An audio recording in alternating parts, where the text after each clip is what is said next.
کہ جب حضور مسجد نبوی سے باہر نکلتے ہیں تو آگے حضرت عمر و ابو بکر رضی اللہ تعالی عنہما کھڑے ہیں. چہرے کے اوپر عجیب اداسی ہے. کہا عمر ابو بکر اس وقت کیوں کھڑے ہو؟ عرض کی حضور بھوک نے گھر میں ٹکنے نہیں دیا. ہم نے چاہا حضور کا چہرہ دیکھ لیں تو کچھ پیاس بجھ جائے، کچھ بھوک مٹ جائے. حضور نے فرمایا میرا حال بھی یہی ہے.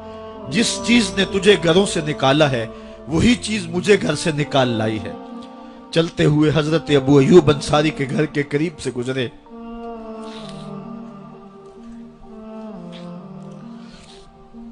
حضور کی خوشبو پا کے وہ باہر آ گئے. عرض کی بندہ نواز آج میرے مہمان نہیں بنتے؟ حضور نے کہا تمہاری مرضی. گھر لے گئے، چٹائی بچھائی، حضور کو بٹھایا، گھر والوں کو بکری کا بچہ ذبح کر کے دیا. کہا جلدی جلدی کھانا تیار کرو، میرے آقا کو بھوک لگی ہوگی. یہ کہہ کے واپس آئے، حضور کے پاس بیٹھے. نظر چہرے پہ پڑی تو گھبرا گئے. نکاحت کے آثار اتنے واضح تھے کہ سمجھ آ رہی تھی کتنے دنوں سے حضور نے کچھ نہیں کھایا. اٹھ کے باغ میں چلے گئے، کھجوروں کا خوشہ توڑا، حضور کے سامنے رکھا. کہا بندہ نواز جب تک کھانا تیار نہیں ہوتا یہ کھجوریں تناول فرمائیں. تھوڑی دیر کے بعد کھانا دسترخوان پہ لگ گیا. حضور سے عرض کی گئی حضور آئیں کھانا تناول کر لیں.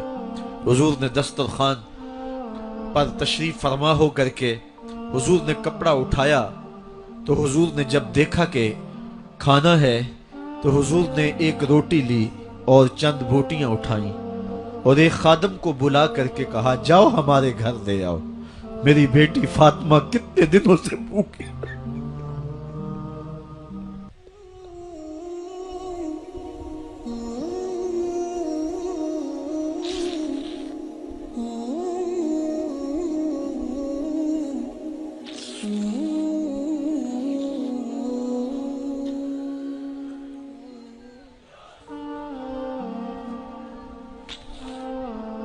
کہا جاؤ ہمارے گھر دے آؤ، میری فاطمہ کتنے دنوں سے بھوکی بیٹھی ہوئی ہے.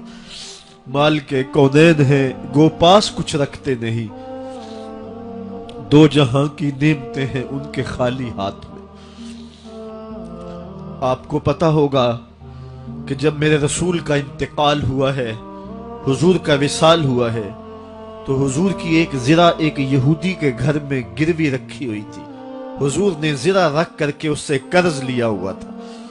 یہ اسلام کی غربت کی کہانی ہے.